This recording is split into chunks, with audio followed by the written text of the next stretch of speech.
Bona tarda. Soc la Marga Gómez, soc la directora de Caixa Fòrum Macaya i en nom de Fundació La Caixa us dono la benvinguda a Caixa Fòrum Macaya. Avui iniciem el cicle de l'empremta digital als aspectes socials de la malaltia, organitzat per l'Observatori Social de la Fundació La Caixa amb la direcció científica de Diego Ramiro, que és el director de l'Institut d'Economia, Geografia i Demografia del CSIC. Com ja sabeu, amb Caixa Fòrum Macaya diàriament parlem, debatem diàriament sobre els diferents reptes socials en els que ens enfrontem. Avui i el dia 29 de novembre abordarem dos reptes tecnològics de gran actualitat. Què sabem de la nostra empremta digital i quins són els aspectes socials de la malaltia? Durant dues sessions i de la mà de professionals presentarem resultats de la investigació científica sobre l'estudi realitzat. La sessió d'avui està moderada per Teresa Moreno, professora d'investigació del CSIC i que en breve us darà més informació de les persones que nos acompanyen. Com sempre, agrair la vostra presència, l'assistència i sobretot el vostre interès i en nom de tot l'equip, moltes gràcies. Muchas gracias a tothom por venir aquí. Vamos a cambiar de idioma and for respect to all the speakers in the session today, we will speak in English, but you can make questions in Spanish or Castilian or Catalan at the end, and this will be translated later. So it's a pleasure to be here today in this building and in this forum, and we are very happy to see that there are several people here who is interested on big data. We know that we are always walking in the streets and everything we do is being recorded, but not only from cameras, but also for multiple networks of sensors that are recording everything we do. We are leaving a digital footprint there. So the analysis of this footprint is of great importance, not only for the companies that we are always thinking companies are stealing what we do every day, but also it can be very useful for studies on population or maybe things that we haven't thought about. And this is what we are going to discuss today. It can be useful also for us. So we are going to talk about the importance and the use of big data for the study of human activity. This includes ethics, public statistics, and electricity use, what we like for traveling, what cars we want to buy. It's incredible how they can know what we want to do just looking at the things we do every day. So to discuss about this, we have a panel of three colleagues who work in very different aspects of big data. We try to have different areas so we get a general idea. We'll start at the end for Javier. Javier Gutiérrez Puebla is a professor of human geography at the Complutense University in Madrid. His main interests are on accessibility, urban mobility, and GIS. And he's the director of the research group in his university. He focuses his research in the geographical information systems and the transportation in urban studies. He has been director of the Department of Geography, coordinator of the master's degree in Geographic Information Technologies, and in the doctoral program of geography at the Complutense University. He is the president of the Geographic Information Technologies Group of the Association of Spanish Geographers, and he is the coordinator of the diploma of CES Felipe II Tourism. We also have Ridi Kashyap. He's coming all the way from Oxford University, where she is a professor, and she works in a topic of central interest to look at the average computational approaches for demographic research within the growing area of digital and computational demography. He looks at the links between demography and the growing interdisciplinary community of computational social science. From a methodological standpoint, she's interested in how computational methods and new data can contribute to the study of population dynamics and social inequalities, for example, studies on gender balance. So he will tell us how to find this gap, and we will see her talk at the end of the panel. And finally, we have José Javier Ramasco. He is a professor of physics at the CSIC the Spanish Research Council. He's a doctor in physics for the University of Cantabria in Santander, and he has been a research postdoctoral in the University of Oporto, in the Emory University in Atlanta, the USA, and now is the research member in the ISC Foundation in Turin, Italy. No, that's not what you were now. It's in present, but this is past. He was Ramón y Cajal Research in the UIB as a investigador distinguido. This is difficult to translate. Investigador distinguido. And Spanish Research Council scientist. This is what in the Institute of Physics Interdisciplinary and Sistemas Complejos, IFISC, in Palma de Mallorca. Okay. Now, recently he got promoted to professor of research in this place. He has more than 100 articles. He's usual speakers in international conferences, and he works especially in the use of big data on transport modes. Finally, myself, I'm a professor also at the Spanish Research Council, but I don't work on big data. I work on environmental geochemistry and atmospheric research. I work on air quality, and I can tell you I have a lot of work to do in the urban places that we live. I have been working especially on transport modes as well, the air quality in the subway, in the buses, and in the taxis we use. This is also data, but it's chemical data. It's a different type of data. I have been director of the IDAEA Institute, and at the moment I'm coordinator of environment research in the CSIC.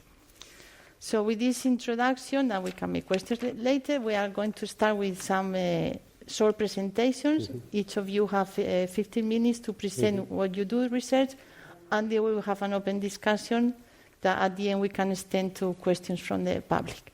So Javier, please. Okay. Buenas tardes a todos. Muchas gracias, Teresa, por tu presentación, y a los organizadores pues, por estar aquí para hablar de la huella digital en este hermosísimo palacio, lo cual es un auténtico lujo. Yo haré una presentación más general al principio, hablando sobre la huella digital, y después focalizaré más sobre la huella digital geolocalizada, que es el aspecto en el que trabajamos fundamentalmente los geógrafos. Estamos viviendo una auténtica revolución de los datos. Se producen datos como nunca, a un ritmo antes inimaginable, y dentro de ese conjunto masivo de datos denominado Big Data, los datos de nuestra huella digital juegan un papel fundamental. Como antes comentaba Teresa, en multitud de actividades dejamos nuestra huella digital, y básicamente esos datos se capturan de dos formas. Por una parte, por redes de sensores y dispositivos que están instalados en las ciudades por todas partes y que nosotros también llevamos como nuestro teléfono móvil. Por otra parte, también por nuestro comportamiento en Internet. Cada vez que entramos en Internet, cada vez que actuamos en Internet, nuestra huella digital se va marcando, por ejemplo, haciendo búsquedas en Google o, por ejemplo, participando en redes sociales. Para que se vea esto un poco más claro, multitud de máquinas están captando nuestra actividad. En este dibujo tomado del país hace ya algunos años, vemos a la derecha, por ejemplo, a alguien sentado en un banco hablando por teléfono. Son datos que almacenan las operadoras de telefonía móvil, no la conversación, lógicamente, sino los metadatos. También alguien que toma una bicicleta de un servicio de movilidad compartida, pues lleva su tarjeta inteligente y se registra que es él el que hace ese viaje. Igualmente, pues cuando pagamos con nuestra tarjeta bancaria en un comercio, se está registrando cuánto, dónde, en qué estamos gastando y qué somos nosotros. Igualmente, pues cuando utilizamos la tarjeta de transporte público, en el metro, en el autobús, o cuando encendemos la luz, también se está registrando nuestra actividad. Pero además, como antes comentaba, cada vez que utilizamos Internet se está almacenando nuestra huella digital. Para que se vea pues, la magnitud de estos datos, solamente en un minuto, en todo el mundo, pues tenemos 4 millones de consultas en Google, alrededor de 200.000 gente que está tuiteando y alrededor de 700.000 que están viendo imágenes o contenidos en Instagram. Estos datos, el Big Data, se suelen caracterizar por las 3 Vs o las 5, las 7 Vs, ¿no? Las 3 Vs son las más importantes, que son las que aparecen aquí. Por una parte, estamos hablando de volumen, son datos masivos, grandes volúmenes de datos. Por otra parte, estamos hablando de datos que se capturan a gran velocidad, se producen a gran velocidad. Hay un flujo constante de datos y eso es lo que diferencia estos datos básicamente, entre otras cosas, de la estadística oficial. En la estadística oficial lo que tenemos son fotogramas en el tiempo, por ejemplo, datos del censo cada año, datos cada 10 años, datos del padrón cada año, etc. Aquí, en cambio, tenemos un flujo constante de lo que ocurre a lo largo del día. Y por otra parte tenemos una tercera V de variedad. Son datos muy variados, desde datos estructurados, como por ejemplo tablas que podemos visualizar en Excel, hasta datos no estructurados, como por ejemplo fotografías o vídeos. Algunos autores añaden nuevas Vs a las anteriores, como veracidad, en el sentido de que lo que se registra en el Big Data es lo que la gente hace y no lo que la gente dice que hace, como ocurre con las encuestas. Y por otra parte, tendríamos la V de valor, a lo que antes se ha referido Teresa, y es que son datos que tienen gran valor para empresas, para la administración, para la sociedad y, por supuesto, para los investigadores.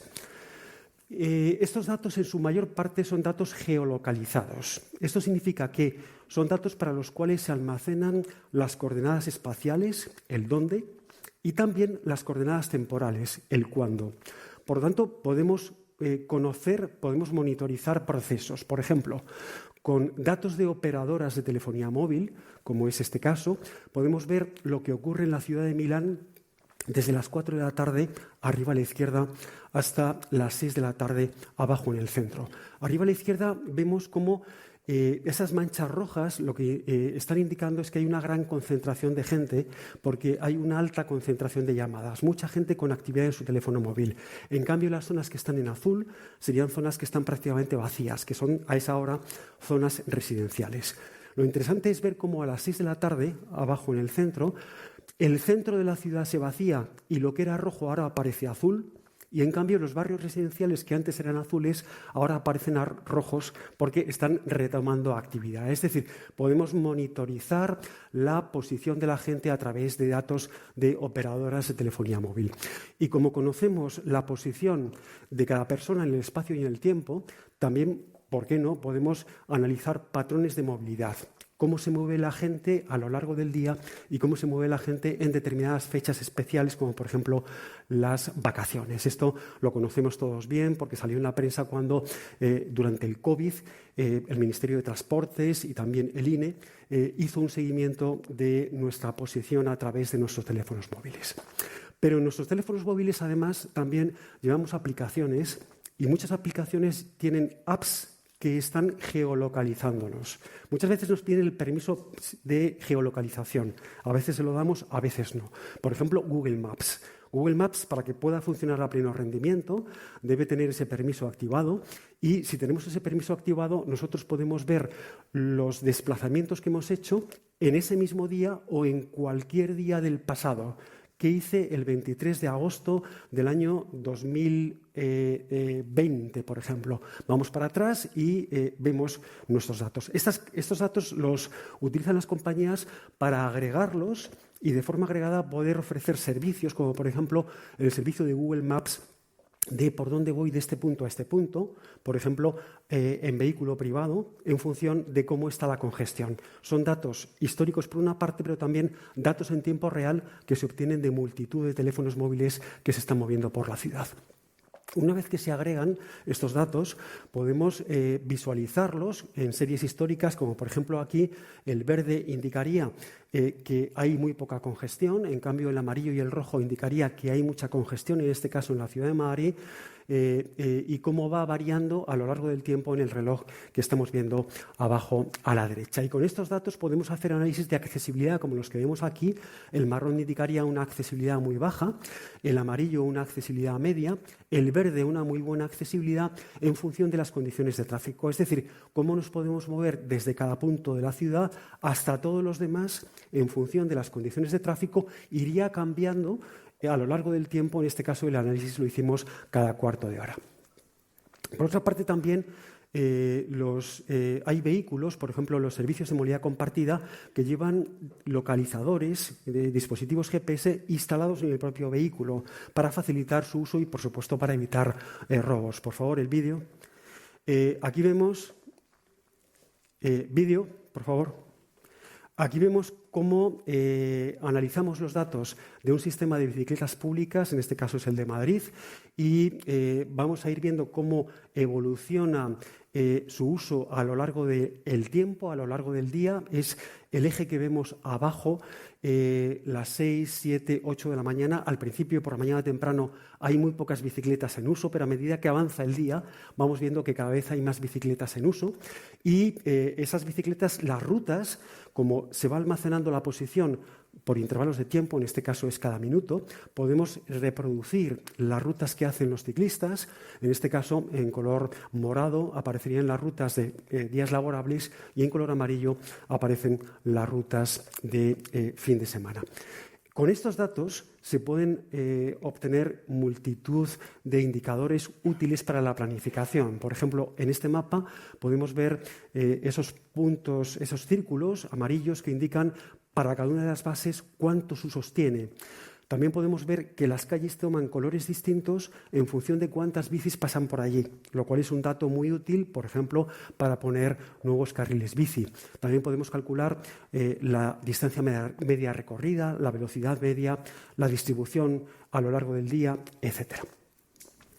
Se pueden utilizar, además, tecnologías complementarias para analizar un cierto proceso en el tiempo, ¿no? Por ejemplo, en este caso, en la Sagrada Familia, aquí al lado, pues durante un mes instalaron 3 tecnologías complementarias que eran, por una parte, 9 sensores de redes Wi-Fi.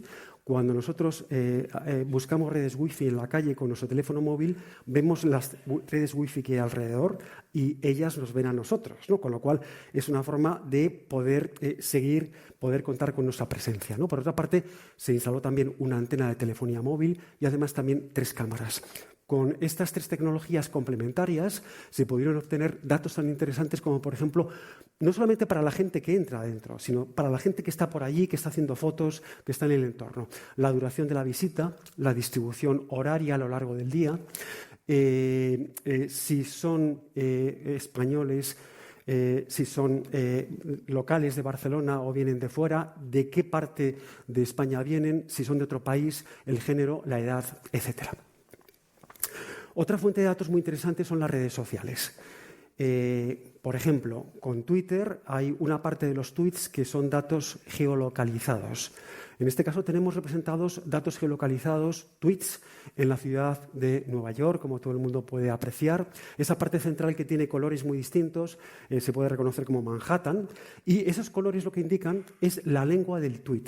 Si están tuiteando en inglés, que es el color gris, o en otros idiomas como, bueno, el español es el azul, el rojo es el portugués, etcétera, se pueden ver ciertas pautas de guetización en la periferia, digamos que concentración, por ejemplo, de tweets en español o en portugués o en otros idiomas, pero lo más interesante es ver cómo Manhattan es un espacio cosmopolita donde conviven, digamos que, gente que se expresa en lenguas muy distintas, ¿no? Y esto, si lo llevamos a territorios como países, en este caso Bélgica, pues podemos ver perfectamente la frontera lingüística entre los valones al sur, que hablan francés, y al norte, en color azul, los flamencos, que hablan holandés. O, en el caso de Cataluña, en este estudio que ya es de 2013, es un estudio ya un poco antiguo, podemos ver tweets en azul en castellano o en amarillo en catalán. Y aquí, más que nada, más que cuántos son, lo que importa es ver las tendencias, ¿no? Y podemos ver una tendencia que de la costa hacia el interior van decreciendo el porcentaje de tweets en castellano, y también que hay un cierto contraste entre grandes ciudades y espacio rural también en el sentido anterior, ¿no? De que en el espacio rural aparecen más tweets en catalán, con la excepción, por supuesto, de Girona, donde predominan los tweets en catalán en todos los espacios. Siguiendo ya también en Barcelona, en este estudio utilizamos datos de una red social que es una red social que ya está cerrada, pero que es la red social que almacena las fotografías de Google Maps, que era Panoramio. Bajamos todas esas fotografías de Panoramio y lo que hicimos fue clasificarlas según turistas o locales. ¿Y esto cómo lo hacíamos? Pues si hay alguien que no está en Barcelona y de pronto aparece y está fotografiando 3 o 4 días y vuelve a desaparecer, evidentemente sabemos que es un turista. Pero si es alguien que fotografía de forma constante en Barcelona, sabemos que es un local. Pues bien, los locales aparecen en color azul y están por toda la ciudad, mientras que en cambio en color amarillo aparecen los turistas y vemos que están muy focalizados en el espacio, en ciertos puntos que son conocidos como grandes atractivos turísticos de la ciudad. Por supuesto, los espacios más fotografiados de Barcelona, de acuerdo con esta fuente de datos, son la Sagrada Familia y el estadio de fútbol del Barcelona, como no podía ser de otra forma, ¿no? Pero es interesante, nos dicen algo conocido, sí, ya sabíamos que estos son los puntos calientes del turismo, pero se puede medir, se puede analizar, se puede modelizar, se puede predecir gracias a tener datos. Aquí vamos a ver otro conjunto de datos de Barcelona, en este caso Airbnb, ¿no? Este estudio lo hicimos cuando Airbnb todavía estaba empezando, hasta el año 2015. Lo que aparece en color azul son los hoteles. En color amarillo aparecen cada una de las ofertas de Airbnb. Bueno, pues vemos cómo en ese periodo, desde 2008 hasta 2015, se va extendiendo Airbnb por todo el centro de la ciudad, el Raval, el barrio gótico, parte del ensanche de Cerdá. Son los espacios donde hay más densidad con mucha diferencia. Y, por lo tanto, podemos tener datos sobre algo que no nos aparece en las estadísticas oficiales, o por lo menos no con precisión, como son los pisos de alquiler turístico. Y otro ejemplo más sería el de el consumo. Nosotros pagamos con tarjeta bancaria en muchos lugares, cada vez más. Estaba viendo en la televisión ahora que ya casi todo el mundo lo hace. Y dejamos nuestra huella digital al pagar. Cuánto gastamos, dónde, cuándo, en qué, etcétera. Aquí son algunos ejemplos de Madrid, de dónde gasta más la gente y en qué está gastando más. Para terminar, y no extenderme más, solamente pues, plantear algún punto que también puede ser interesante para las preguntas, ¿no? Y es que estos datos para los científicos sociales pues, son una fuente de oportunidad en el sentido de que tenemos información siempre actualizada y además con localización en el espacio y en el tiempo. Es una información, lo acabo de decir, complementaria a las estadísticas oficiales, lo cual también aporta mucho.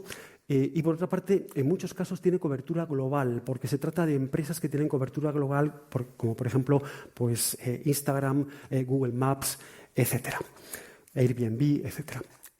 Los desafíos principales, bueno, pues es difícil muchas veces acceder a los datos, en muchos casos son de compañías, en otros no, son de la administración que los pone en abierto. Es difícil procesarlos precisamente por su gran tamaño y por su gran diversidad de formatos. Hay que distinguir entre el dato en bruto y el dato preprocesado, el dato agregado. Para los científicos lo ideal es el dato en bruto, pero es el que tiene más problemas desde el punto de vista de la privacidad, etcétera, y es difícil hacerse con él. Son fuentes de datos que con frecuencia tienen un cierto sesgo. Yo antes he puesto datos de Twitter y alguno estaría pensando, sí, pero es que Twitter tiene sesgo en el sentido de que en Twitter está más la gente de una cierta edad, la gente mayor, que la gente más joven que está, por ejemplo, en Instagram. Bueno, es verdad. También existen algunas formas de intentar compensar ese sesgo, pero también es verdad que hay otras fuentes que no tienen sesgo o apenas tienen sesgo. Por ejemplo, una operadora de telefonía móvil que tiene 1/3 del mercado, pues se puede decir que el sesgo, pues como por ejemplo Telefónica aquí en España, pues sería un sesgo muy bajo. Y por último, los problemas de privacidad que antes se han comentado, incluso problemas éticos y legales a la hora de utilizar estos datos. Muchas gracias.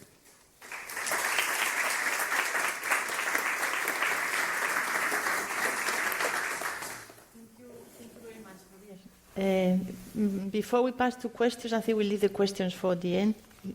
So we go now to Javier. José, please. José Ramasco. Gracias. Bueno, pues ¿se oye bien? Sí, ¿no? Vale. Bueno, en realidad casi me has pisado muchas de las cosas que yo tenía, pero bueno, vamos a ir repasando algunas de las cosas que él mencionaba, sobre todo en términos de fuentes de datos. Obviamente las fuentes de datos son las mismas, o sea, no cambiamos, sobre todo si uno mira cuestiones sociales. Si se miran otras cuestiones, se pueden utilizar otro tipo de datos Pero en este caso, o sea, por ejemplo, lo que hace Teresa sobre el medio ambiente, es verdad que se empiezan a tener muchos más sensores en las ciudades, ¿no?, para poder determinar también ese tipo de cuestiones, pero por ejemplo, no hay un problema de privacidad. En principio, las calles no tienen ningún tipo de protección para decidir si son o no, si tienen o no mucha contaminación, ¿no? Cuando hablamos de personas, sí que hay esos problemas, y son problemas relativamente graves, como ha dicho Javier, y lo que quería era mostraros unos pocos ejemplos de dónde se están usando, que son parecidos a los que él ha mostrado.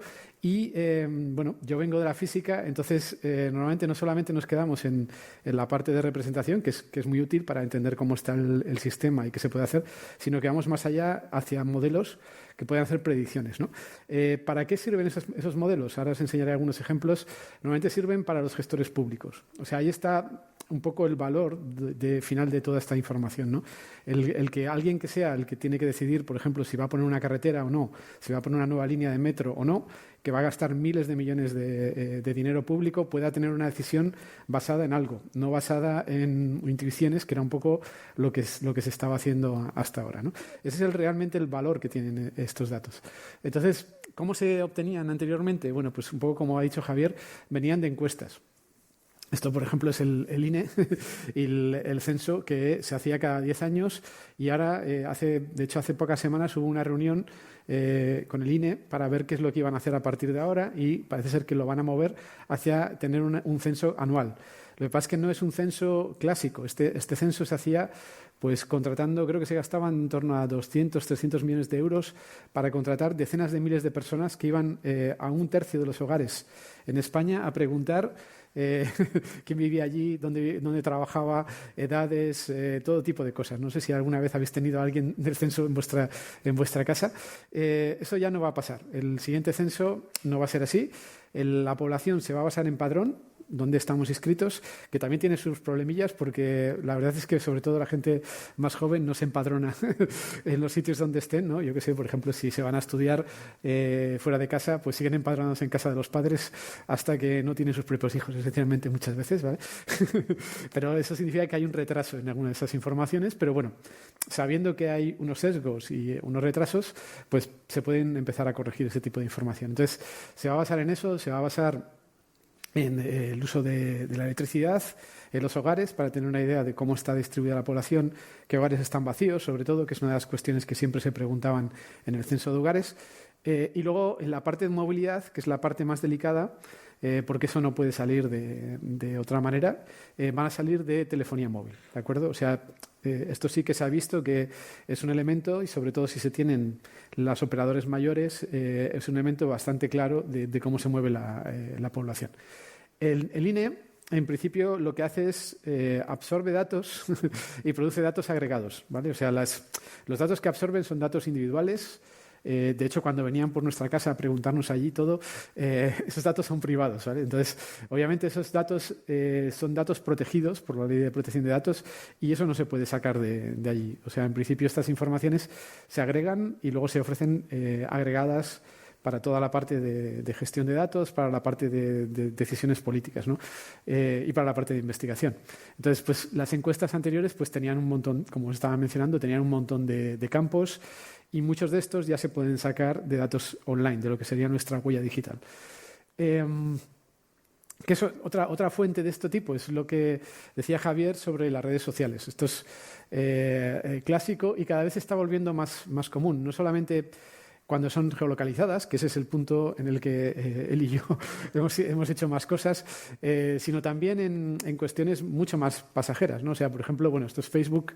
Las dos que se ven ahí son las primeras páginas web de Facebook, de hecho, ¿vale? Es como el armario histórico de las páginas web, pero ahora mismo pues está Facebook, Instagram, TikTok, está todo allí, y por supuesto está Twitter, ¿no? Que se llama X y todas estas cosas, pero en principio ahí la gente lo que pone son pues desde fotos, cosas que han hecho, hasta opiniones. Y eso, en la parte de opiniones, hay muchas cosas que se han hecho en el pasado. Yo no sé si tengo por aquí cosas. Bueno, estos son los peligros de lo que cuentas en la red social, pero es verdad que sobre todo la gente más joven cada vez tiene menos pudor a subir todo allí, con lo cual son objetivos fáciles de que le sucedan cosas después, ¿no? Porque se va a quedar todo almacenado. Eso es la parte que es más delicada, ¿no? Se puede pedir que se borren algunas cosas. Pero bueno, sobre todo a los motores de búsqueda no les hace mucha gracia, porque ir uno a uno a borrar todas las búsquedas es algo que lleva mucho trabajo, con lo cual normalmente existe la ley de protección de datos, esa capacidad, pero no se suele aplicar excesivamente. ¿Okay? Entonces, el tema de... Yo no sé si tengo... No. Antes de meternos en la parte espacial, quería decir algo sobre esta parte, ¿no? Porque tenía una slide más sobre estos temas.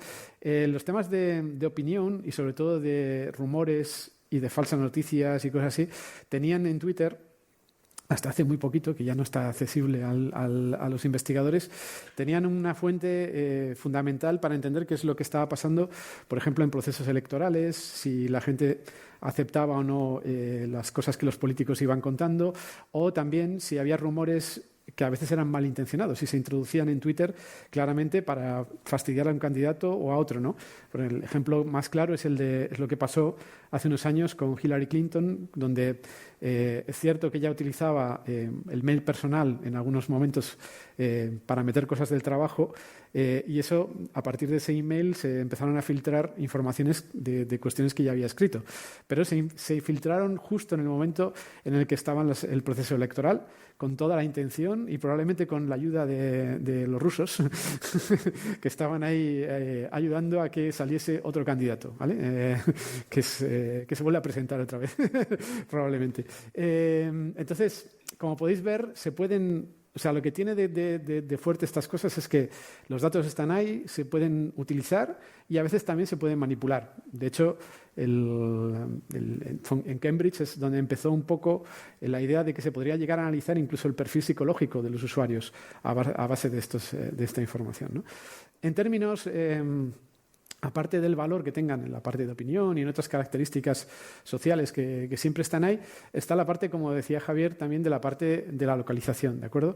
Y esto es una de las cuestiones en las que nosotros hemos hecho también más cosas, porque ya se veía desde casi 2010 que los datos estos tenían un valor increíble en cuestiones que hasta ahora no eran accesibles. O sea, la cuestión más de geografía, la cuestión del transporte, la cuestión de la epidemiología, que yo no sé si tengo algún ejemplo, pero si no os lo cuento. Esto es un vídeo, ¿puedes clicarlo? Vale, entonces esto es un experimento que decidimos hacer, de hecho basado en Barcelona originalmente, pero bueno, el ejemplo que tengo ahí es Londres, que era la idea de, imaginemos que alguien pasa por la Plaza Cataluña, hay un anuncio allí muy curioso, y esta persona se queda con ello en la cabeza y entonces se va a su casa o donde sea, normalmente puede ser de cualquier lugar del mundo, y entonces pues les cuenta a los otros que tiene alrededor, oye, he visto un anuncio que estaba allí en Plaza Cataluña y era muy curioso y no sé qué. Entonces la pregunta era, ¿cuánto se expande una de estas informaciones desde un lugar una vez que una persona ha estado en ese lugar, ¿no? Entonces, se puede tomar desde referencia una plaza en particular o se puede tomar una ciudad entera. Y entonces, si se toma una ciudad entera, esto encaja con una cuestión que aparece bastante fuertemente en geografía, con qué ciudad es la que es más influyente en el mundo, ¿no? Entonces, esto es lo que sucede aquí. Por ejemplo, aquí estábamos empezando en Londres y, como habéis visto, el mapa se ha cubierto de rojo. Esas son zonas donde ha aparecido alguien que ha estado en Londres inicialmente.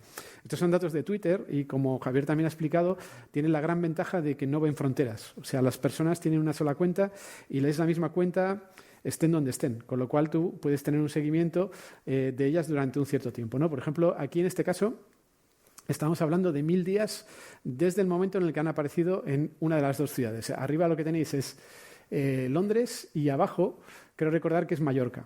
¿Vale? Entonces, como veis, hay una diferencia en las zonas rojas, ¿no? O sea, obviamente Londres pues es más importante a nivel global que Mallorca, por desgracia para los que estamos en Mallorca, pero bueno, Mallorca tiene también su atracción a nivel europeo, sobre todo de Alemania y de Inglaterra, ¿vale? Entonces, pues eso es un poco un clasificador que sirve para ver qué ciudades son más relevantes en el sentido de nivel global, ¿no? Cuando hicimos esto, hicimos una clasificación para ver qué es lo que estaba pasando, nos encontramos que había algunas sorpresas. O sea, había ciudades que uno no se esperaba, como Roma, por ejemplo, que está en los puestos más altos. ¿Por qué? Pues porque tenía dos factores. Es una ciudad grande, una capital, y con lo cual atraía pues gente de negocio, gente que iba allí a trabajar y cosas así. Y luego tiene toda la parte turística, con lo cual juntaba a las dos y desde un punto de vista de atracción era una de las ciudades más importantes del mundo en términos de relevancia. Luego, por supuesto, aparecían Londres y Nueva York, que son las clásicas en economía espacial, pero ya digo que no eran las primeras en este sentido. Eran de las más centrales, eso sí. Entonces, bueno, esto es un ejemplo. Otro ejemplo que se puede utilizar, estos, por ejemplo, son datos geolocalizados de Android, de Google.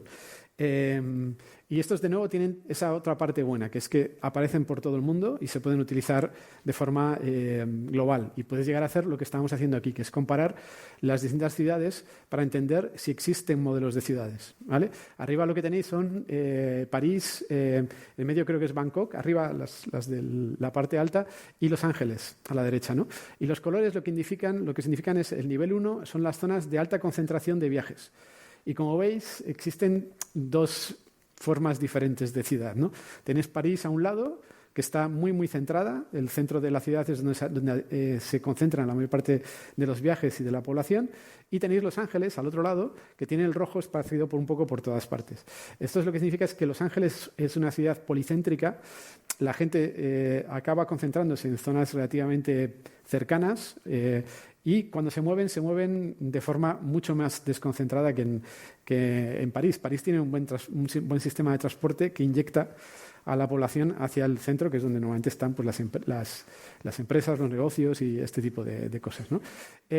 Claro, uno puede pensar, bueno, este tipo de dos, las de abajo son del mismo tipo, lo que sucede es que está Alejandría en Egipto, Santiago de Chile y Sydney, y lo que tienen son en torno a 5 o 6 millones. Era por comparar ciudades de distintos tamaños y ver que existía el mismo tipo de patrón, ¿no? Bueno, este tipo de estructuras aparecen por todas partes, se pueden clasificar las ciudades de acuerdo con este tipo de movimiento.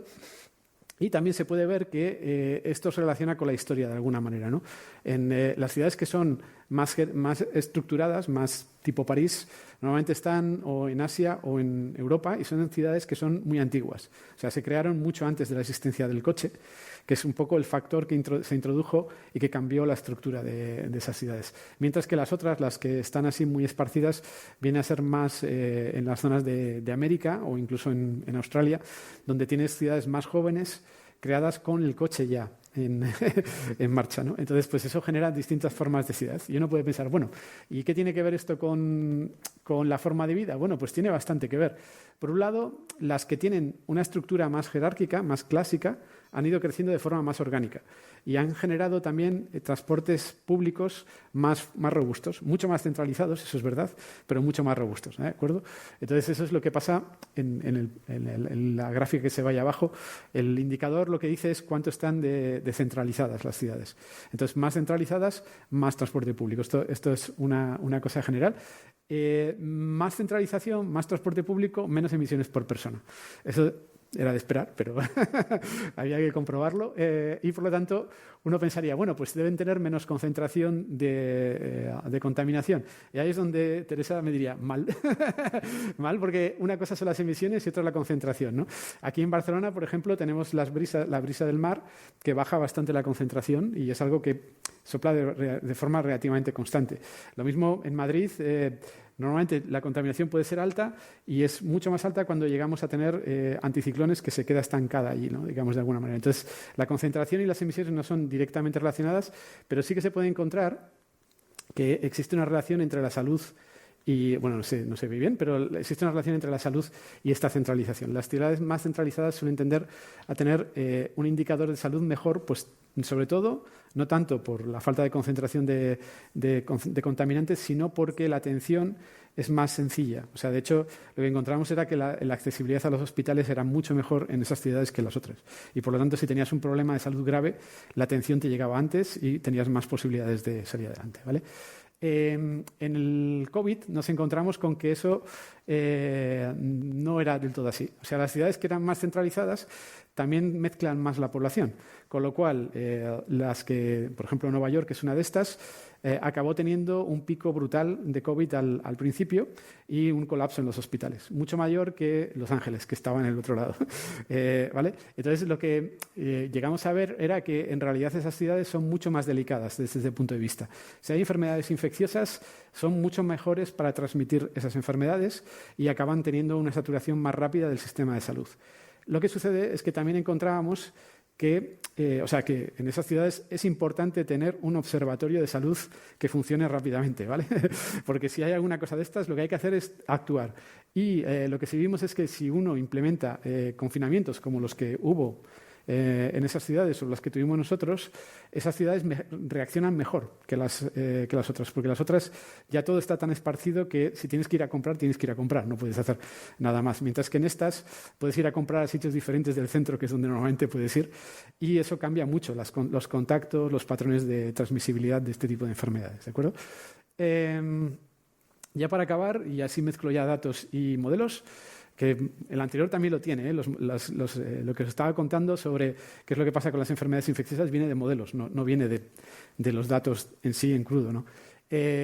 Pues quería hablaros un poco de qué se puede hacer con este tipo de información y cómo se pueden generar modelos, en este caso de transporte, ¿no? Bueno, aquí conocéis bien Barcelona, también sabéis que hay altas concentraciones a veces de contaminantes, de nuevo también depende de la situación atmosférica. Y lo que no sé si sabéis, porque este trabajo era creo que fue 2015 cuando empezamos con ello, es que el ayuntamiento estuvo dudando, o sea, ahora ha creado la zona de bajas emisiones, en su momento estuvo dudando en poner peajes alrededor de la ciudad y tenía estas dos opciones.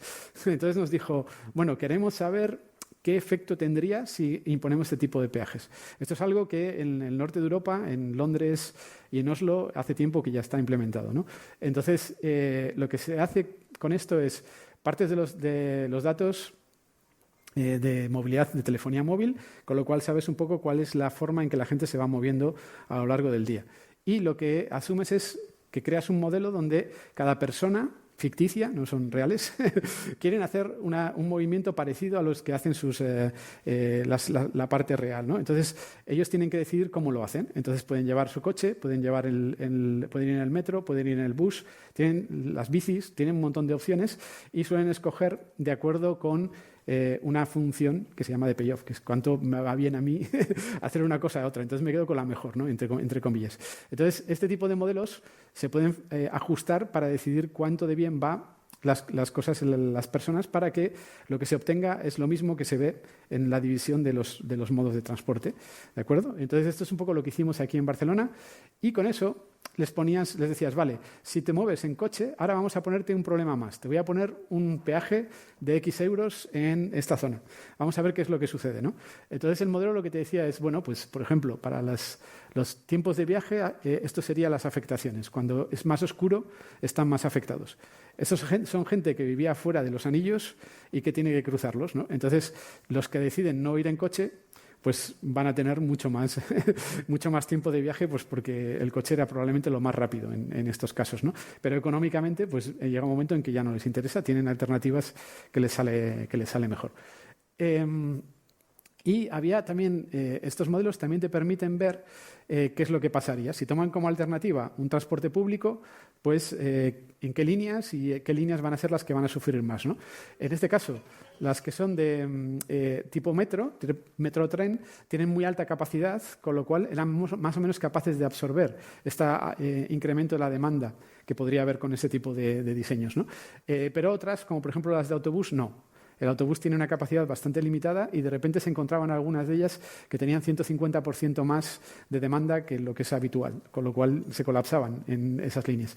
Entonces, estos modelos lo que te pueden permitir es decir, bueno, el señor gestor de esto, si decide implementar algo así, por favor, esta línea, refuércela, porque si no va a tener muchos problemas, ¿de acuerdo? Entonces, ese es un poco el valor que tienen este tipo de cuestiones, el poder decirle a alguien que va a tomar decisiones, ojo, que vas a tener problemas aquí o allí o en la otra parte y si quieres hacerlo bien, pues tendrías que implementar este tipo de medidas. ¿De acuerdo?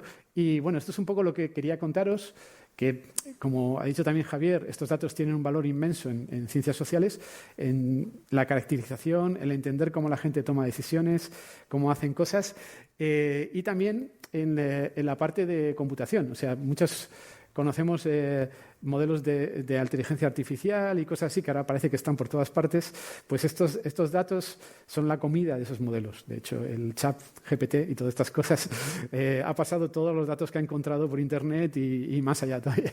Entonces, de hecho, ahí hay problemas como derechos de autor, qué es lo que sucede con lo que se ha entrenado este tipo de cosas, ¿no? Y lo que pueda generar, que también es otra, ¿no?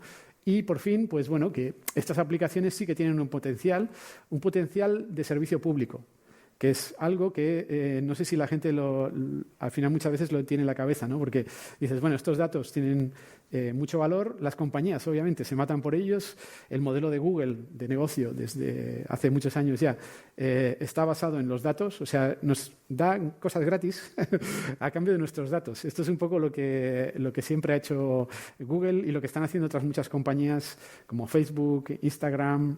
Todo este tipo de cosas lo que hacen es recoger esos datos, ¿no? Pero esos datos tienen un valor crucial para la toma de decisiones en el ambiente público. Y esto incluye pues, lo que pasó durante la pandemia, lo que pasa con este tipo de cosas que os estaba enseñando el transporte. Con lo cual, debería haber un retorno de esos datos hacia la parte de sociedad, ¿no? Es donde todavía estamos. O sea, ahora mismo la Comisión Europea quiere moverse hacia allá, pero aún no está todavía determinado este tipo de cosas. Y vale, esto es un poco lo que yo tenía. No sé si me he pasado en tiempo, pero bueno, te paso. Gracias.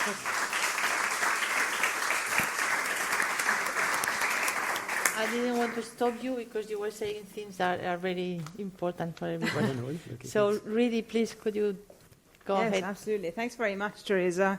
And thank you very much to the organizers as well for having me.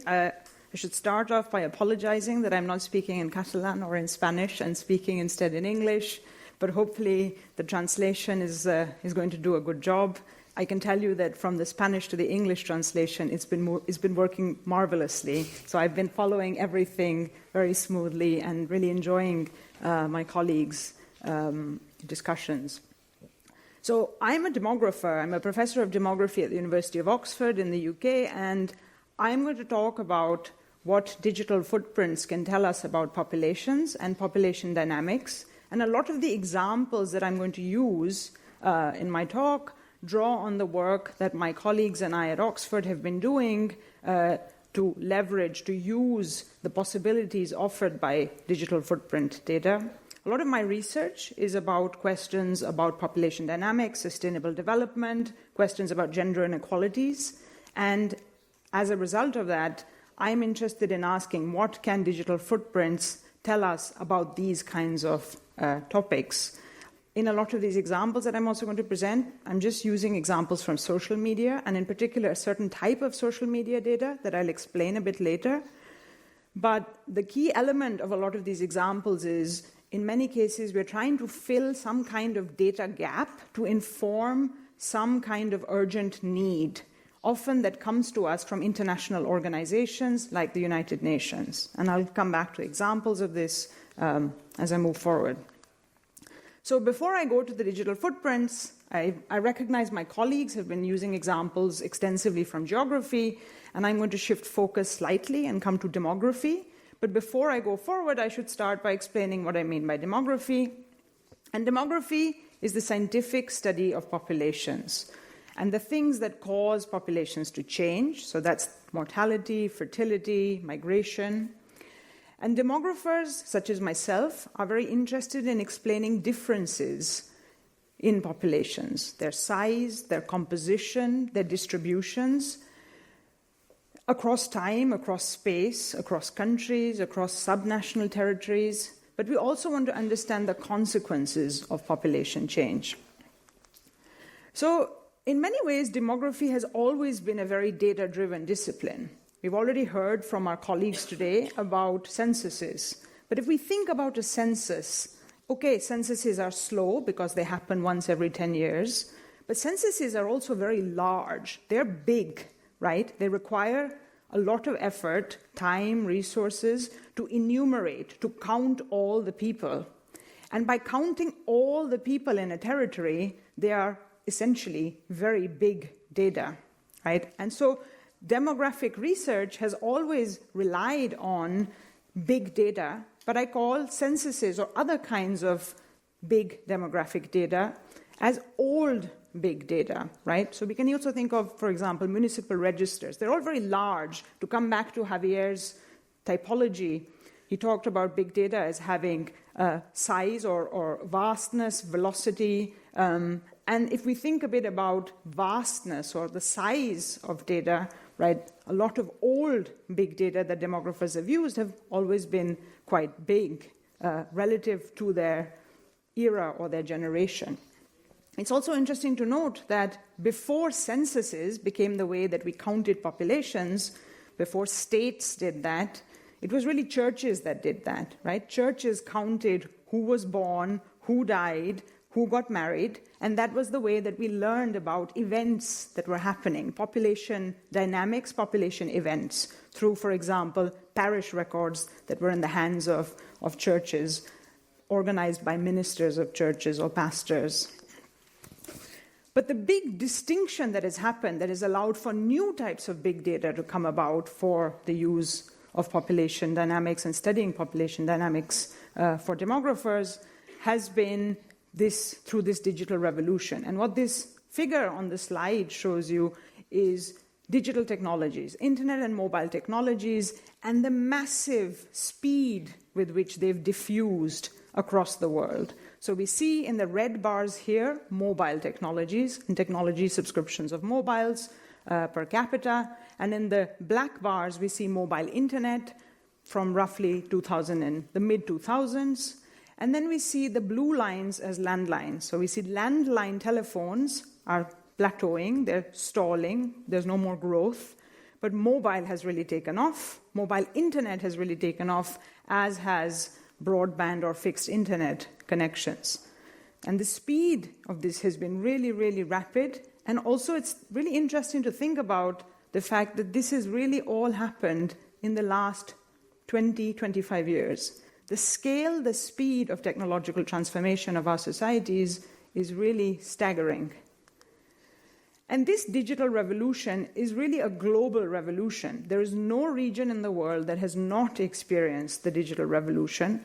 The level of technology subscriptions vary across regions, so mobile penetration is not as high in Africa or Asia as it is in Europe or North America, but the shape of the graph in red and black looks the same everywhere. This is a global process, and in some regions in the world, if you look, for example, in Africa and Asia, there is no blue. There's only red and black. This means that there was no landline stage of telecommunication development. There was no landlines there enabling telecommunication connectivity, but instead, mobile has been the first large-scale telecommunication infrastructure in these regions like Africa and parts of Asia. So this digital revolution is really, as my colleagues have already said, has been a data revolution, because the spread of these digital technologies of different types, internet and mobile technologies, but also sensors of different types that are scattered across our cities, have enriched also the demographic data ecosystem through these digital footprints. And I think it's important for us to realize that there are two types of processes that generate these digital footprints. The first is, of course, our lives have become digitalized. I recognize there's a translation lag here, but I want to know how many people in this room have a mobile phone in their pocket right now. I'm seeing nearly universal coverage, including myself. So our lives have become digitalized, right? A lot of us use mobile phones and mobile internet to navigate our way around cities, to communicate with our families, to talk to each other, to learn new skills, to find jobs, right? Our lives have become digitalized, and our use of these internet and mobile technologies generates new streams of data. But not only has the use of technologies generated new data streams, every kind of information has also become digitalized, because our capacity to store information, because of improvements in computing, has also dramatically increased, right? So just different types of things that were not digitalized before are now stored digitally, including historical records, right? If we think about it, now we have so many genealogical records that are available online. We can trace back families and ancestors generations ago, which is not a new type of data, but what is interesting is that it is available as a digitalized form, so we can suddenly do more things with it. So everything from historical archives to sensors in our streets to different kinds of databases have just become more digitalized, which means that there is more diverse information that is available. And these are the two types of ways in which the digitalization process is creating a diverse data ecosystem. So what kinds of new data opportunities do these digital data streams or digital footprints allow? So in a lot of my research, I've tried to make the argument that they provide a new lens for population measurement. And they do this in different ways, but I'll give now two examples of what I see as key advantages or opportunities offered by digital trace or digital footprint data streams. First is that they allow nowcasting of social phenomena. Now, what do I mean by nowcasting? Nowcasting is the idea that we can actually say something about the present rather than something that happened about the past or the recent past. A lot of traditional social data, like surveys, like public opinion polls, like censuses, because of the vast amount of time and effort to go ask people, then clean the data, then aggregate the data and process it, by the time it's actually analyzed, you're talking about things that happened in the past. So this kind of data, which doesn't involve necessarily asking people, it's non-elicited data, it allows us to say what's happening about the present. It gives us higher frequency, real-time measurement, higher geographical resolution, as we've already seen in the examples my colleagues presented. But it crucially also gives us better coverage in contexts where we have traditional data gaps. The other thing that it allows us to do is it allows us to analyze population dynamics and social sentiments, especially in response to shocks and crises, where other traditional types of data collection, like going door-to-door knocking on people's doors, asking them questions, or potentially because of, say, a war or a crisis, we can't actually do any other kind of data collection, right? So if we want to know what is happening, but we can't do traditional kinds of data collection, we can get a pulse, we can get a sense of what is happening through these kinds of new data opportunities. And we've seen that, as examples have already shown, through COVID, but we also see that, as I'll show now, also during the Ukraine war that happened or that is ongoing. So the examples that I'm now going to show from my own research are using this particular type of social media data, which is aggregate, anonymized counts of social media users that every social media platform provides, right? So this is an example from Facebook. And here, what I've tried to do is I've gone to Facebook's ad manager or marketing manager, and I've asked Facebook how many people live in Nigeria who are over the age of 18 and who are women. Tell me how many Facebook users meet those characteristics. And then Facebook tells me that the estimated audience size on Facebook is between 12.2 to 14.3 million.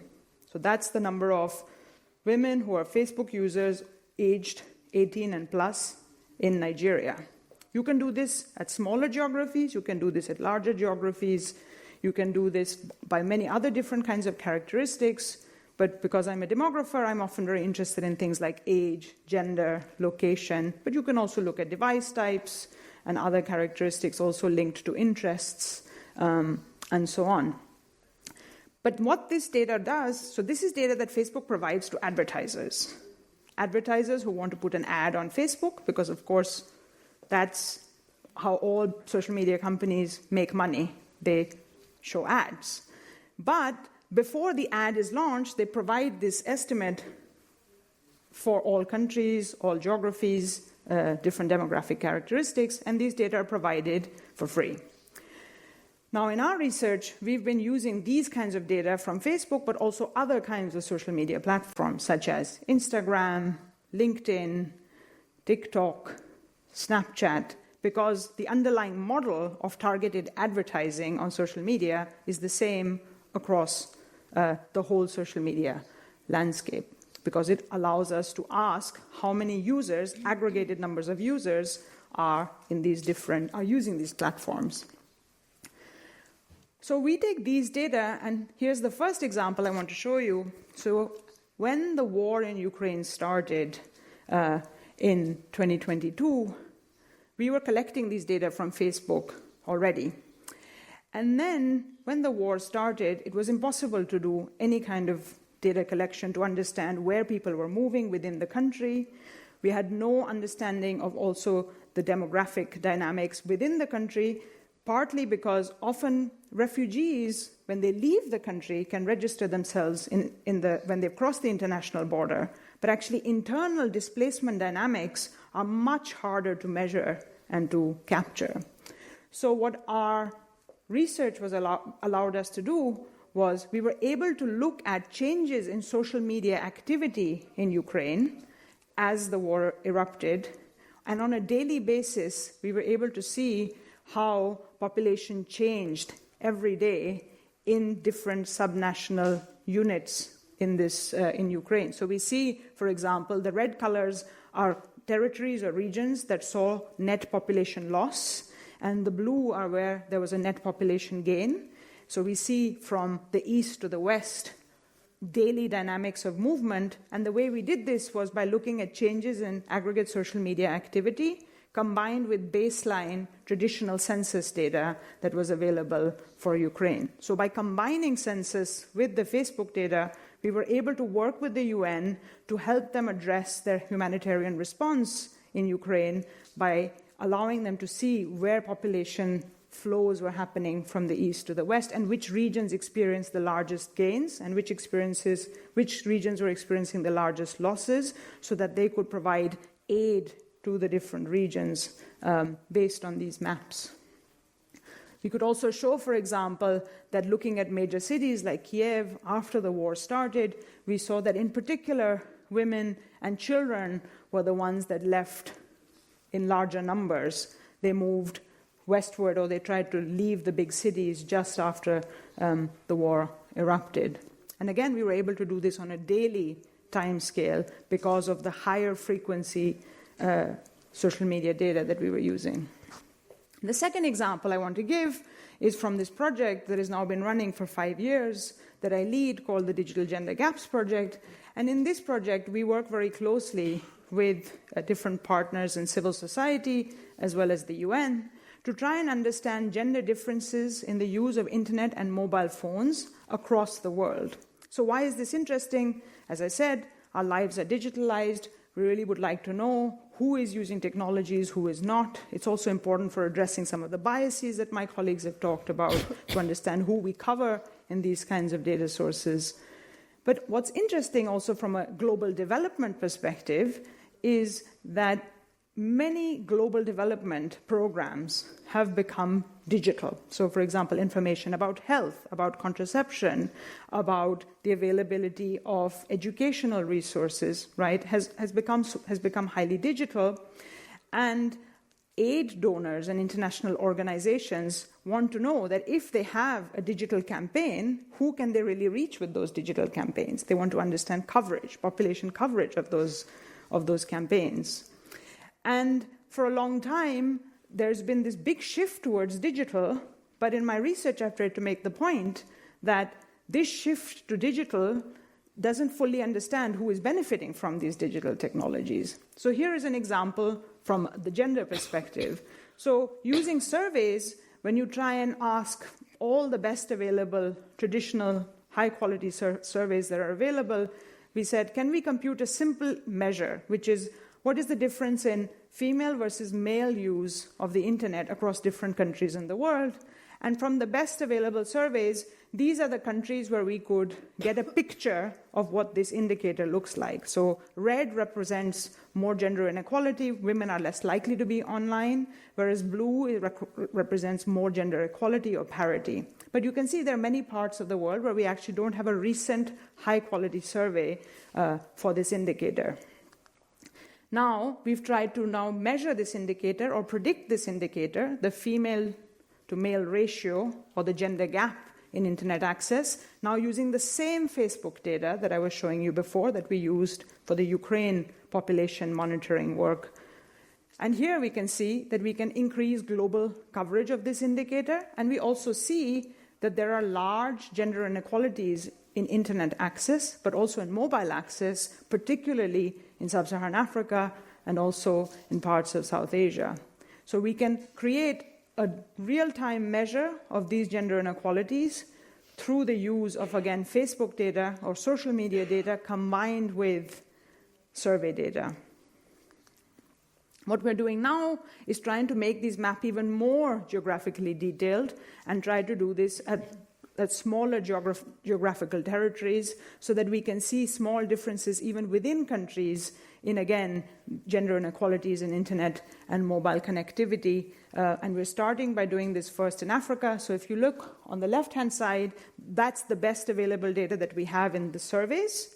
But then using the social media together with the surveys, we can expand the coverage and build a map for the whole continent on gender inequalities in mobile ownership. So the blues, again, correspond to levels where we have more gender inequality disfavoring women, whereas the greens and the yellows are colors where we have more gender equality. So places in Southern Africa, we see more gender equality, whereas in most of West and Central Africa, we see large gender inequalities, with women being as much as 40% less likely to own mobile phones than men.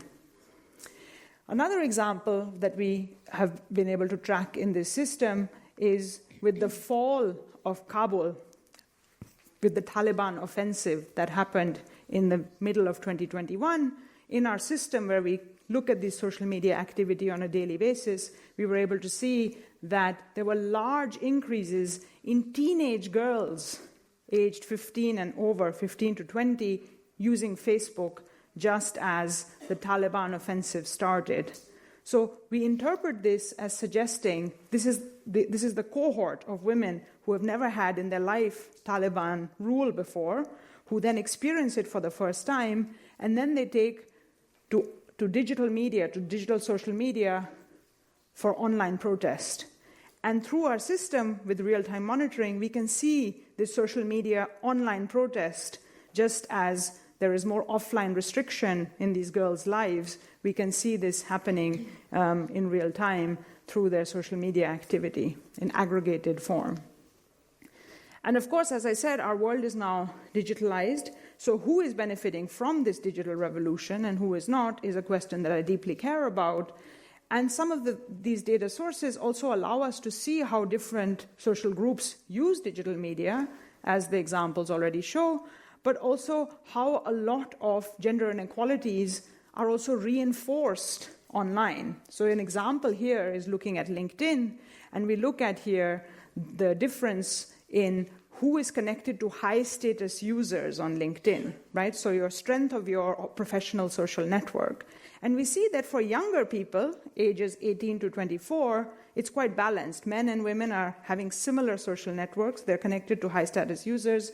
But just in the sort of middle of the professional career, in the 30s, just as it starts to take off, also around the ages of parenthood, right, when people become parents, we see that the gender inequalities begin to widen in the professional sphere, and you also see that on LinkedIn. We see this divergence between men and women in terms of who has high-status networks also appearing on the online world, as we also know from the offline world.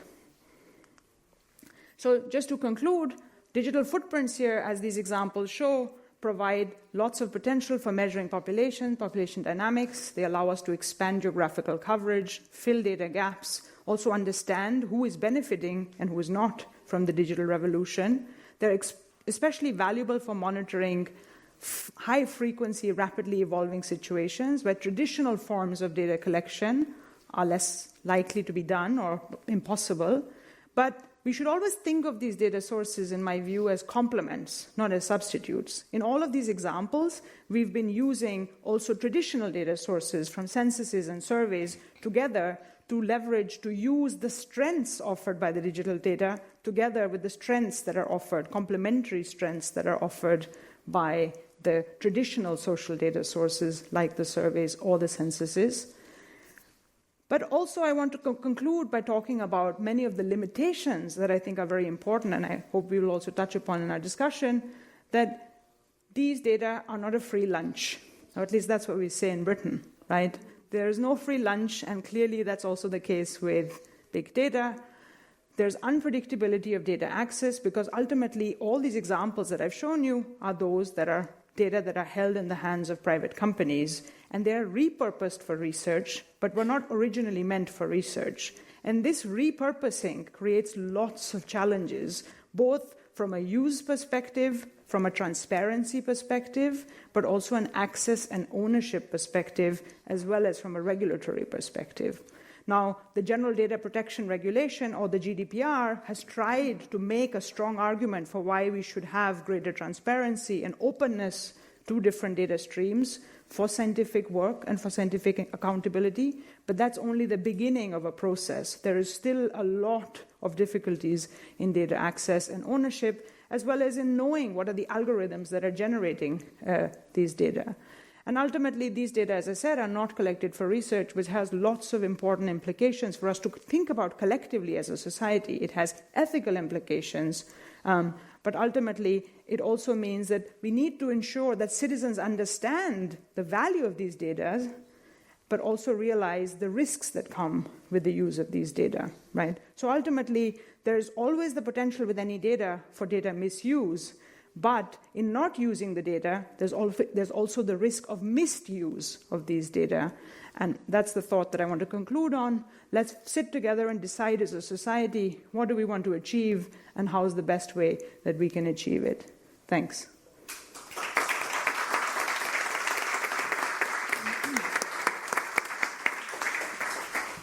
Okay, thank you, Rudy, and thank you all of you, all the three of you. So let's make some questions now with the time we have left. And I will ask Javier first. I speak in Spanish with Javier. Es más sencillo, ¿no? Pues, tengo como 3 grupos de preguntas, un poco más relacionados quizás. Los 3 habéis mostrado muchas utilidades de los datos, pero te quería preguntar, Javier, que nos expliques un poco cómo se crea los datos, cómo es el Big Data. ¿Qué fuentes son las fuentes no tradicionales de estos datos? ¿Hay otros tipos de fuentes no tradicionales quizás que los datos quizás son de peor calidad? Yo, por ejemplo, cuando habláis de sensores, cuando yo uso sensores en calidad de aire, los sensores de calidad de aire son baratos, pero todavía no miden igual que miden los equipos oficiales, digamos, ¿no? Entonces, ¿son los sensores realmente buenos? ¿Nos podemos fiar de la calidad de los datos que nos dan? O a veces, como tú has hablado, ya has dicho un poco que igual los datos eran sesgados y entonces estamos haciendo unos resultados y unas conclusiones que hay que tomar con cuidado. Sí, yo creo que el sesgo efectivamente es un problema clave en ese tipo de datos, ¿no? Porque son datos sociales y bueno, cuando está la gente por medio puede aparecer un cierto sesgo, ¿no? Yo antes he aludido al posible sesgo, bueno, al sesgo existente en redes sociales, ¿no? Poniendo el ejemplo de Instagram y el ejemplo de Twitter, ¿no? También es verdad que este sesgo va cambiando con el tiempo. Antes Twitter era utilizado por todos los grupos de edades, ¿no? Y después con el tiempo ha quedado más concentrado en grupos de mayor edad, ¿no? Pero es que cualquier otra fuente de datos también tiene un cierto sesgo, ¿no? Los que están fotografiando en Barcelona, por ejemplo, que antes veíamos y que suben las fotos a una red social, pues tienen sesgo. Instagram, antes lo hemos citado, pues tiene sesgo, ¿no? Entonces estamos analizando datos de gente joven fundamentalmente. Y luego también está un posible sesgo que tiene que ver con el nivel de renta, ¿no? Se utiliza por igual las redes sociales en general, los Internet y los dispositivos móviles, etcétera, gente de cualquier nivel social, ¿no? Y entonces ahí nosotros nos hemos encontrado con algunas sorpresas, ¿no? Porque hemos tendido a compensar el sesgo con datos de nivel de renta per cápita en cada una de las secciones censales, de forma que si tú tienes para una red social o para una compañía de telefonía móvil menos de los que esperas de acuerdo con su población en una determinada sección censal, lo que hacemos es elevar más ese conjunto de datos para que represente la población. Y en cambio, cuando hay más, digamos que multiplicaríamos por un coeficiente más bajo, ¿no? Es decir, que sí que hay formas de compensar el sesgo en ocasiones, pero no siempre, ¿no? Pero vamos, en concreto en este tema, y no voy a centrarme mucho más, de los datos, nos hemos encontrado primero con algunas sorpresas, ¿no? Por ejemplo, estuvimos estudiando en el Delta, que es una zona de Buenos Aires de condominios de nivel de renta altísimo, qué es lo que tuiteaba la gente y cuánto tuiteaban y lo que ocurría alrededor, que son villas miseria. Pensábamos que iba a haber muy pocos tweets en las villas miseria y, sin embargo, la gente tuiteaba más, los más pobres estaban tuiteando más que los ricos de esos espacios, ¿no? Esa es una cuestión interesante.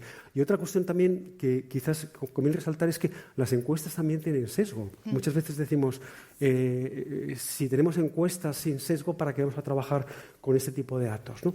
Aparte de que nos dan una información distinta y que es complementaria, también en el caso de Argentina y en el caso de Medellín, que hicimos un estudio sobre cómo se mezclaba la población en Medellín, la gente durante la noche se segrega espacialmente, hay mucha segregación espacial, barrios de ricos, barrios de pobres, pero durante el día tiende a ocurrir lo que ocurre en muchas ciudades, que se tienden a mezclar, ¿no? Y ahí utilizamos un conjunto de parámetros.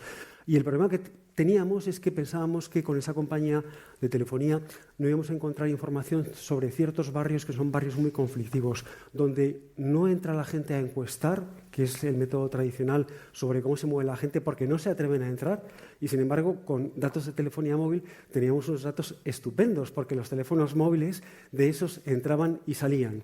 Es decir, que sí que a veces tenemos sesgo, es verdad, pero también es verdad que tenemos menos sesgo a veces que en otro tipo de fuentes, con lo cual, y luego también otras veces tenemos que es que no es que tengamos sesgo o no tengamos sesgo, es que tenemos todos los datos, o sea, no puede haber sesgo porque tenemos todo. Yo antes ponía el ejemplo del sistema de bicis públicas de Madrid. Ahí es que están todas moviéndose, con lo cual tenemos, digamos que toda la población recogida, toda la población que utiliza esta fuente de datos. Así que yo con esto ya concluyo. Creo que es muy difícil generalizar, es decir, los datos tradicionales son datos mejores, de mejor calidad, porque no tienen sesgo. En cambio, las nuevas fuentes de datos, sobre todo este tipo de datos, son datos sesgados. Sí. Hay que ver siempre en cada momento qué fuente aporta qué y de qué forma aparece o no el sesgo. Bueno, me estaba acordando de los datos reales de encuestas, por ejemplo, los sondeos electorales que salieron. Vale. Siguiente. Okay, Rudy, I was going to ask you about you saw us lots of possible uses with this data, no? But should this data be for free? Why do we have to pay for use our own data, the data we are producing, and then if you ask to mobile companies when to charge you lots of money for it? What value has this data for companies, and what value it has for us? What can we get as individuals from this data? I mean, I think all of these presentations have tried to show examples of ways in which there are clearly very valuable, both scientific as well as policy use cases from different sources of digital footprints. And they can also help us build better systems, right? Whether that's through transport or whether that's through the way that we plan cities.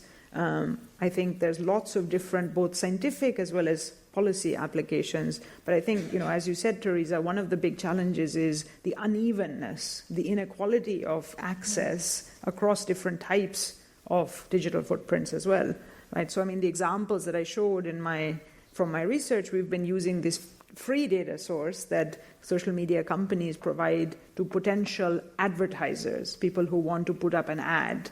So they're not thinking of researchers when they're providing that data, but we can show that it's valuable also for research, right? I think as a model moving forward, we actually want to not, create these kinds of miracle discoveries where we find, it's possible to get this data on the number of social media users indirectly. We should actually be able to work together with companies to create and co-produce the data sets that we need to analyze the kinds of questions that we want to ask, right? And we should do it in ways that are, of course, privacy preserving, but also allow for better researcher control over what is available. Because I think at the moment, we are the power balance is still too much in the hands of companies, right? There's too much balance in that. And that's where I think the law can also help. Regulation can help to shift and change that power balance. Because at the moment, we are just taking whatever crumbs we can find rather than actually being able to co-produce things that can give us even more value.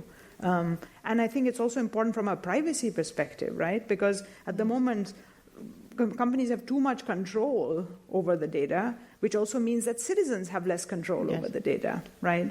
And if researchers have less control, citizens have also very little control. So the conversation about citizen control needs to coexist with researcher access for scientific and policy value. Thank you. So that leads me to José, the most difficult one. Te iba a preguntar, José, los problemas que surgen éticos sobre el uso de estos datos que estamos produciendo nosotros, que son nuestros datos y se están utilizando por empresas privadas, ¿cómo piensas que esto se puede solucionar? Y sobre todo, ¿cuál es el futuro? ¿Hacia dónde vamos? ¿Qué tipo de datos se van a producir? ¿O qué otras empresas van a utilizar estos datos? ¿Cómo ves el futuro del Big Data? Vale, bueno, eso es complicado, porque lo de tener bolas de cristal es complicado, pero es verdad que hemos pasado de no tener nada, que era un poco la situación inicial, a tener teléfonos móviles casi todo el mundo. Estos teléfonos ahora resulta que también tienen cámara, también tienen medidor de localización, te dicen dónde vas, dónde tienes que ir, empiezan a medirte cosas como, y ahora empiezan a ser también las pulseras, te empiezan a medir cuestiones que tienen que ver con la salud, cómo va el corazón, un montón de cosas, ¿no? El sueño, el no sé qué, el estrés. Entonces, claro, toda esta información médica que hasta ahora no se tenía, cada vez empieza a estar más accesible para los dueños de las pulseras. No solamente el dueño personal, sino el que ha creado este tipo de cosas, ¿no? Entonces, eso nos lleva a la parte ética, ¿no? Claro, ¿qué se puede hacer con este tipo de cosas? Bueno, infinidad de cuestiones. O sea, sobre todo si entras en la parte médica, ya no hablemos de cosas como el ADN y otro tipo de medidas que se pueden llegar a tomar a nivel poblacional, que antes no se podía hacer, ¿no? Entonces, todo este tipo de información te puede ayudar mucho a entender lo que sería epidemiología a nivel de la ciudad, epidemiología ambiental, epidemiología... O sea, cuáles son los factores que nos llevan a tener mejor o peor salud. Y esto cada vez está yendo más en esa dirección, ¿no? ¿Quién va a poder tener acceso a esos datos? Bueno, pues ahora mismo solo unos pocos, y es un poco lo que decía Riti, ¿no? El caso de quién es el dueño de esos datos. O sea, por ejemplo, en los datos de tweet de Google, lo que estamos hablando del Android, ¿no? Es cierto que cuando tú dices, bueno, pues cuando quiero ir en Google Maps, quiero ir de aquí a aquí, y te dice, pues aquí hay un atasco, no vayas por ahí. Esta información viene de otros usuarios que están en atasco. O sea, de alguna forma ellos contribuyen, sin quererlo, a que todos sepamos que hay un atasco, ¿no? Claro, este tipo de información sería útil. Ahora mismo Google lo está dando en ese tipo de situaciones, pero normalmente lo mantiene hasta un cierto nivel. O sea, tú no puedes tener acceso a información desagregada. De hecho, jamás te lo daría. O sea, lo que os he mostrado era toda información agregada que nos dieron dentro de un marco de colaboración. O sea, es un poco hasta ¿pero dónde puedes llegar. ¿Pagando o...? No, en este caso directamente querían saber qué íbamos a hacer con ello. Vale. La curiosidad también a veces nos sirve a los investigadores, ¿no? Para atraerlos a nuestro lado. Pero una vez que saben qué es lo que puedes hacer, ellos lo van a hacer, porque son los dueños de esos datos. Y claro, hasta dónde esta información debe permanecer solamente en manos privadas o no, eso es algo que sí que, como decía Ridi, es algo que tenemos que decidir como sociedad, porque hay un valor a nivel global, no solamente a nivel de te quiero vender algo a ti, ¿no? Que, bueno, obviamente son los propietarios, no lo van a hacer, o sea, no es difícil, es difícil quitarles esa posibilidad, pero tienen valor más allá, valor a nivel público, digamos, ¿no? De acuerdo. No sé si tenemos tiempo para preguntar al público o... Sí. Tenemos una pregunta un poco más larga o 2 preguntas cortas. Si alguien quiere preguntar, aprovechar y preguntar al panel. ¿Alguna mano levantada? Hay una ahí al final. Hi, yeah, I wanted to ask, because you're talking about sort of like the importance of making this decision together, like how we control all this information, but it's a lot of information. So, and most people don't really appreciate the consequences, or they don't fully understand the consequences. So how can we make people better understand the importance of this data that they're creating for these companies? Like you just commented, like this, you're drawing Google's attention to the fact that they have a value to this data which they maybe hadn't appreciated before. So once they appreciate it, will they monetize it? You know, and it takes it out of the public forum. Who wants to reply? Sure, I'm happy to start with the response and then hand over. I mean, so I think your point is well taken, right? There's a proliferation of information, so there's an issue of to what extent are citizens aware. I think there's a much greater awareness now than if we think about 5 years ago, right? There's just a greater awareness, partly about sort of the ways in which social media, for example, or mobile companies are collecting information on us. So there's partly a sort of a greater awareness about these things. And I think, again, the fact that every time you visit a web page now, there's a question that asks you about cookies means that it asks you to think about this in a way that perhaps you didn't before. So there is definitely a shift in discussion. But that being said, I think the levels of awareness is very varied. But I think that's true for a lot of things in life, right? There are many things where we don't always know the perfect health consequences of something, but we still engage in certain kinds of behaviors, or we eat certain kinds of foods, right? Because there are many things where we'll always have a bit of information asymmetry. That being said, that doesn't stop us from having general principles as a society through our laws, right? Through getting in touch with our members of parliaments, with engaging with civil society to create mechanisms in place that allow for social protection, but also of these social and privacy-preserving ways of using these data, but also create better citizen awareness about these things. So I think there's a large role for regulation, for civil society. And I think at the level of education, there's an important role also for digital upskilling. And digital upskilling not just as like learning to code, but digital upskilling as learning how to navigate growing streams of information and managing our digital lives better, right? So a more holistic social view of what digital upskilling means beyond just a very technical view of what digital upskilling means. Okay. Is another question? Oh, yes.